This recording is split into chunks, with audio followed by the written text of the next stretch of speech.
What if the deadliest crisis in modern health, the epidemic of heart disease, obesity, and diabetes, was not a force of nature, but a crime of commerce? And what if the primary architects of this deception were not shadowy figures, but esteemed scientists from the world's most prestigious universities? For half a century, we were taught to fear fat. We stripped our diets bare, exchanging nourishing butter and eggs for low-fat processed substitutes. But while we hunted the phantom of cholesterol, the true culprit was being celebrated in every kitchen, hidden under corporate camouflage. Today, we dive deeper than just the headline. We expose the names, the dates, and the institutional betrayal of Project 226. The year is 1955. President Dwight Eisenhower collapses from a heart attack. This moment launched a national panic. Heart disease had soared to become the leading cause of death, and the medical establishment was desperate for an answer. The world watched as two titans of nutritional science battled for the truth.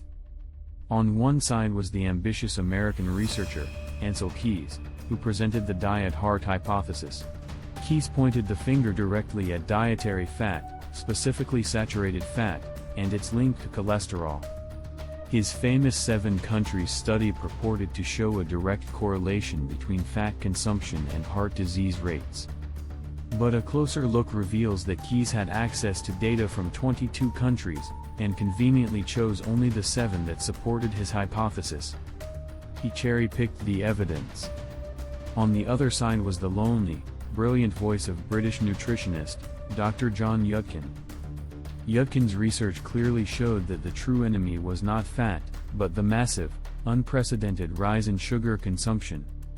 Yudkin argued that sugar, particularly sucrose, was the real driver of heart disease, creating inflammation and metabolic dysfunction. But in this race for the truth, only one side had the organizational power to silence its opponent. The Sugar Research Foundation, or SRF, was terrified of Dr. Yudkin's findings. They saw their multi-billion-dollar empire on the brink of collapse.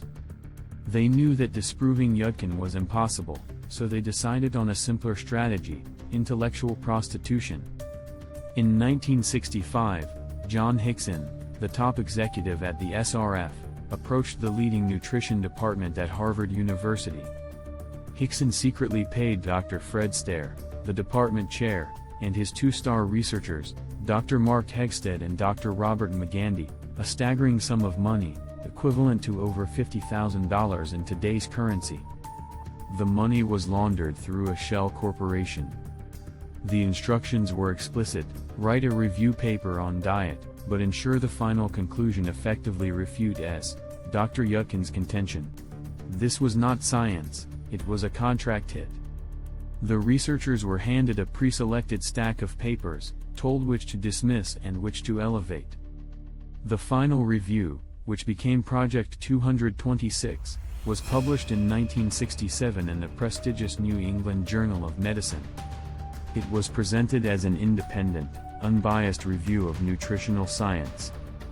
The resulting conclusion was crystal clear: fat is the problem. Cholesterol is the villain.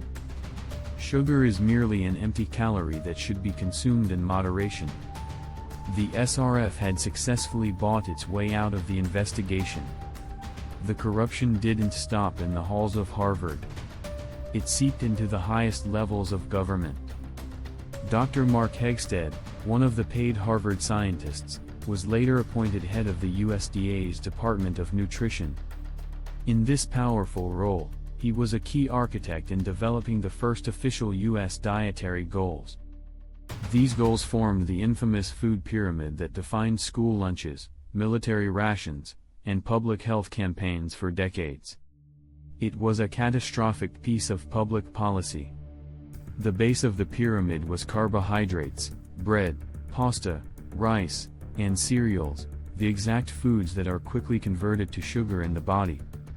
Meanwhile, healthy, saturated fats and cholesterol were relegated to the tiny, forbidden tip of the pyramid.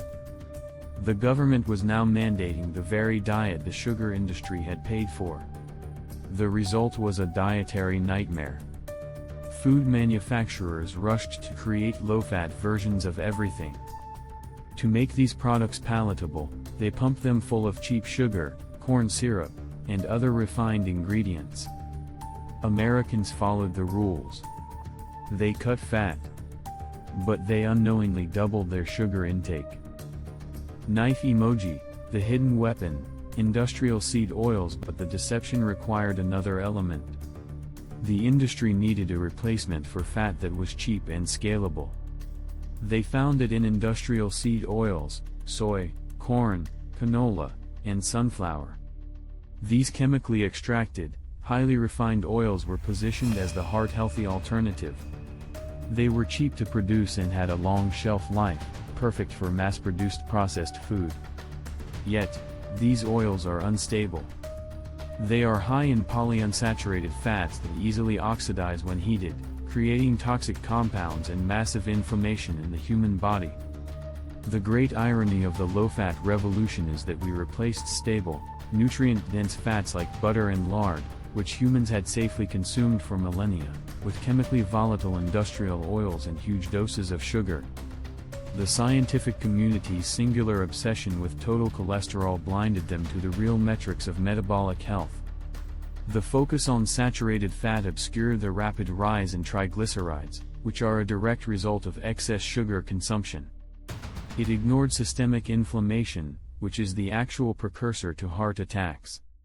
The SRF campaign was a masterful piece of misdirection, shifting the public gaze to a harmless scapegoat while the true metabolic villain worked undetected.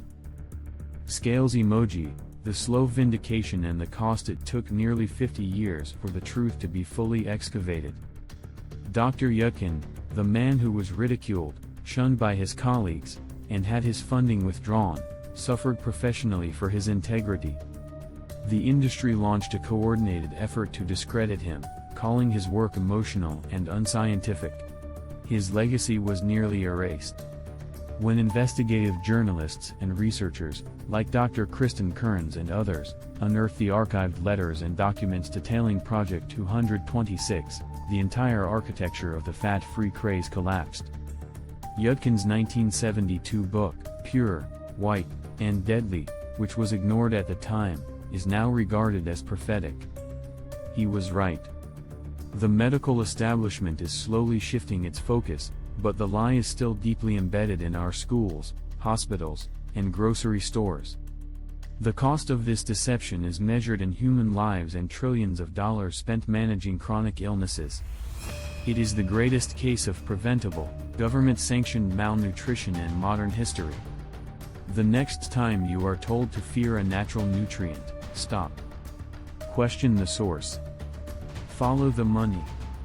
Because when corporate profit clashes with scientific integrity, the truth is always the first casualty. Modern medicine has many locked closets. And we're going to open them all. If you want to keep discovering what they haven't told you, subscribe to the channel.